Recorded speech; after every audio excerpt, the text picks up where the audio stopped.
Universidad Rómulo Gallegos por la invitación que nos hacen a la sexta jornada de investigación histórica para presentar esta ponencia denominada Avances Históricos sobre el Camino de Carabobo, presentada por el compañero Luis Alejandro Mendoza y mi persona, Luis Rodríguez. Primeramente hablaremos de lo que es el concepto de historia. Está basada en las investigaciones llevadas a cabo por la Escuela Francesa de los Anales, impulsada por Marc Bloch en 1929, donde los estudiosos de la geografía persiguen el análisis del ser humano sobre el desarrollo de la construcción o estructura del medio donde habita, por lo que se persigue la unión entre la naturaleza y hombre, donde se abarque todo el devenir histórico con el objetivo de analizar el pasado de la organización y el modo de producción, cómo impactan en el pensamiento social y cómo estos a su vez afectan en el espacio.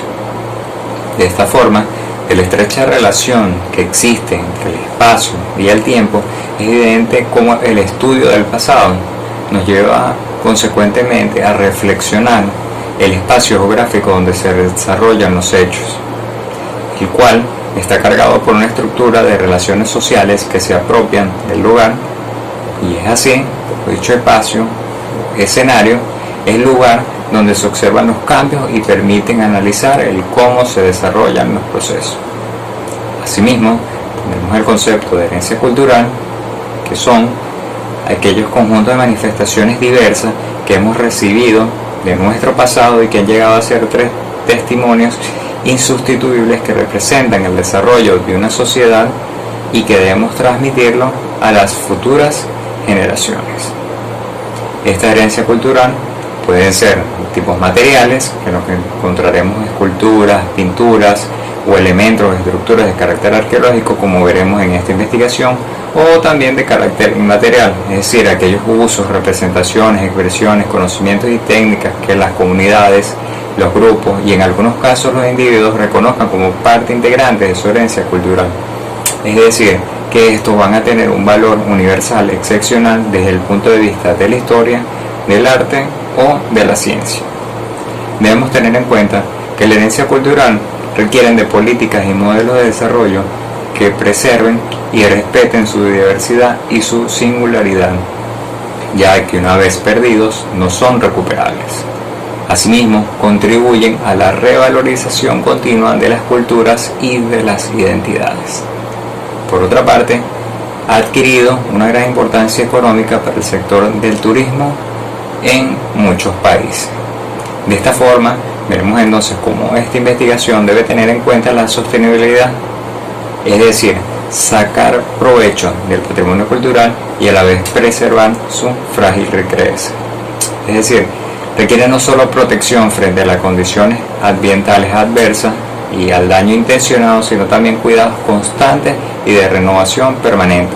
Sin embargo, todo enfoque que mire solo el pasado correrá el riesgo de convertir al patrimonio en una entidad rígida y congelada, que perderá su pertinencia para el presente y para el futuro. Esto no quiere decir que debemos, si bien, preservarlo y cuidar este patrimonio, esta herencia cultural, pero a la vez darle el pleno disfrute que sea aprovechado por todas las personas. Ahora los dejo con mi compañero.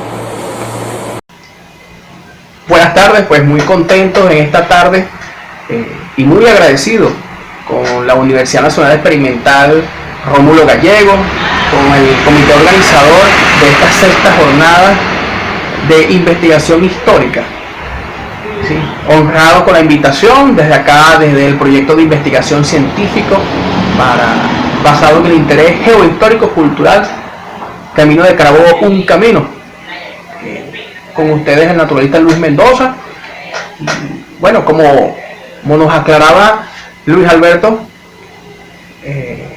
con respecto a la geohistoria y la herencia patrimonial, bueno, es importante enseñar que nuestro proyecto, nuestro emprendimiento investigativo también es una herencia investigativa que viene de mano del doctor Ernesto Bueda y el técnico Juan Hugo Bach, con quienes estuve trabajando desde el 2004 hasta el 2016, y que hemos seguido sobre el camino haciendo trabajo hasta que, bueno, comenzamos a avanzar con este proyecto de investigación. Así pues, es importante informarles pues, que este camino, su tránsito, está comprendido entre el municipio de Puerto Cabello y el municipio Naguanagua del estado Carabobo, y que su origen, en su origen no era un camino como tal, sino una pica aborigen, aproximadamente de inicios de la era cristiana. Fue levantado como una ruta comercial y de intercambio por las etnias arahuacas situadas en la esfera de interacción valencioide, y así se comunicaban entre el litoral de estas tierras con el valle de la laguna Tacarigua al sur. Comentando algo de historia acerca de lo que es la pica y su transformación en camino, es importante reseñar pues que era utilizada inicialmente y fue hecha inicialmente por estos aborígenes, pero que con la llegada de la conquista y su intromisión en nuestra cultura pasa a ser una vía de exploración de las tierras del valle de la laguna de Tacarigua ya mencionada. A través de esta pica entran, por decir algunos ejemplos, los fundadores de las poblaciones de Borurata, de la Nueva Valencia del Rey. Por acá pasa Lope de Aguirre en su momento, y algunos piratas, corsarios en esta época. Luego, para 1761, la corona de España, en conjunto con el cabildo de la ciudad de la Nueva Valencia del Rey, ordenan su ampliación y modernización, y ahí es cuando puede constituirse hasta 1809, que termina su construcción y edificación en un camino ancho y real como tal. En cuanto a nuestros aportes como resultado de nuestra investigación, pues hemos conseguido en la porción sur, que es donde hemos avanzado aún más, en la porción sur, en la vertiente sur de este camino, hemos hecho hallazgos de puentecillos, como el que se ve en la lámina a su izquierda.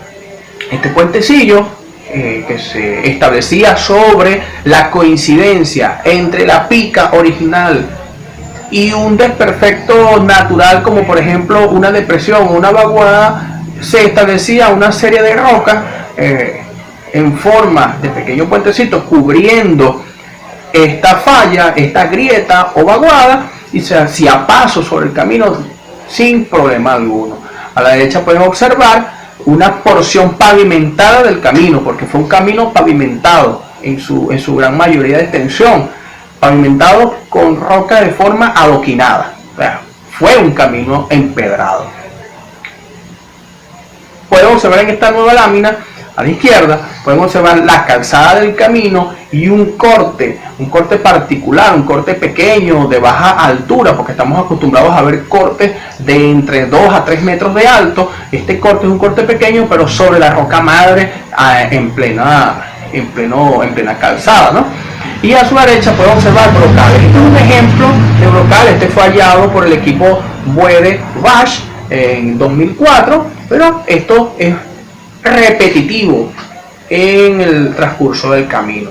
Otro de los hallazgos que hemos alcanzado son desvíos sobre el camino. Ya podemos hablar de que son desvíos propiamente dicho. Es una hipótesis que manejamos acerca de una posible doble vía o una mejora en el tránsito sobre el camino que se utilizaba para el arreo de ganado y el arreo de mulas.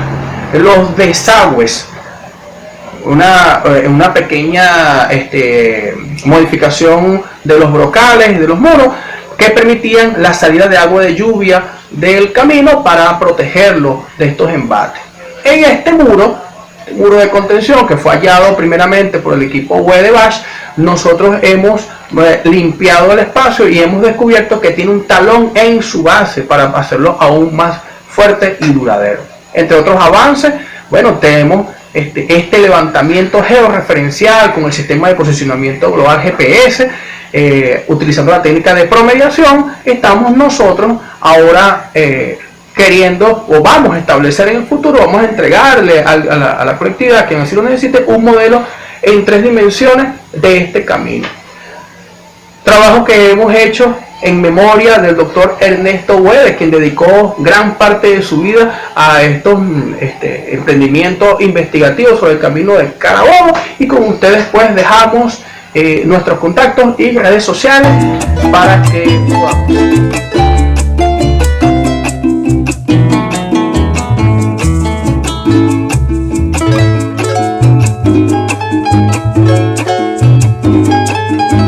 Mi nombre es Fidencio Rosales. Dale gracias a las autoridades de la Universidad Rómulo Gallegos por esta oportunidad.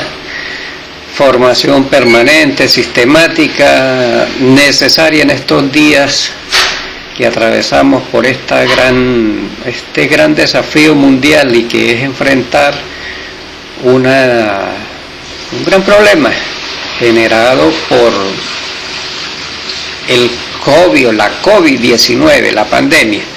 Bueno, la idea de la siguiente ponencia es que vamos a reseñar un movimiento olvidado en la historia local, regional y nacional de la historia patria y de los diferentes contextos de la República Bolivariana de Venezuela, como es el movimiento preindependentista de los comuneros, rebelión que emerge en lo que fue un día la parroquia San Antonio de Padua o actual ciudad de San Antonio del Táchira.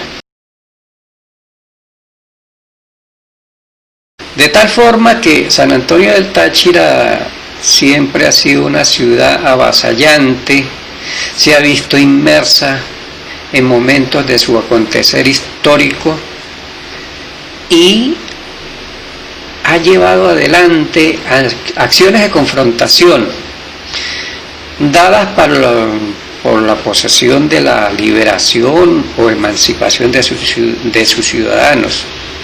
Esta ponencia nace más que todo por la necesidad de divulgar el patrimonio simbólico y cultural representado en los diferentes actos épicos dados durante la emancipación y liberación de Venezuela, especialmente lo acontecido a partir de 1781, dado que fue en esa época que el movimiento comunero toma gran auge en lo que fue la República de Colombia, específicamente en la Villa del Socorro, en el norte de Santander, actual República de Colombia, originalmente la Nueva Granada.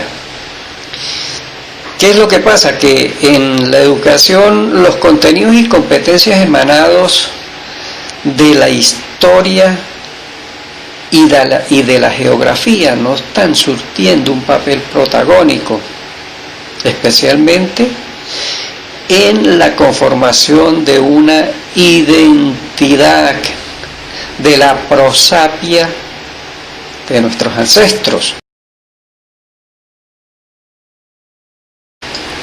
Ahora bien, la finalidad, como lo dije al principio, es reseñar el movimiento comunero, olvido del movimiento preindependentista en la parroquia San Antonio de Padua, actual San Antonio del Táchira.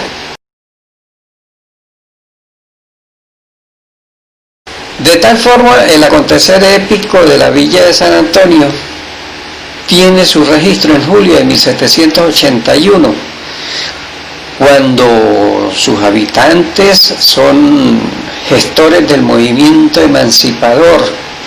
Podemos decir que el más importante antes de la liberación del 19 de abril de 1810.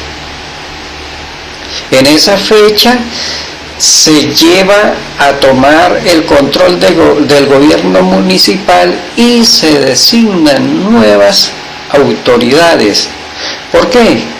Porque el pueblo estaba cansado de humillaciones y del saqueo permanente a que era sometido por el gobierno español. En esa época, una multitud encendida, encarnizada en fervor emancipador, toma las riendas del poder a través de la revolución, con simples armas como pistolas, machetes, espadas, cualquier objeto que le sirviera como arma para asegurarse el éxito en la acción liberadora. Metodológicamente se puede decir de que es un movimiento que cayó en el olvido. Cayó en el olvido porque muy poco se escribió sobre él y la poca información que hay está centralizada en los archivos históricos de la provincia de Mérida. Algunas instituciones como la Alcaldía de San Cristóbal mantienen en sus archivos copias impresas, pero de difícil acceso por el momento, debido a la condición que está atravesando nuestra sociedad producto de la pandemia.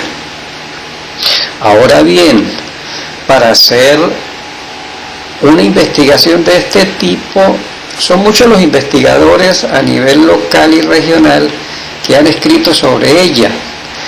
El historiador Rafael María Rosales, y específicamente en San Antonio del Táchira, un gran cronista que no nos acompaña en la actualidad porque falleció hace más de 10 años, pero dejó un gran aporte escrito sobre el movimiento o rebelión de los comuneros, y no es otro que el profesor Eleuterio Durán Mora, el famoso Tellito.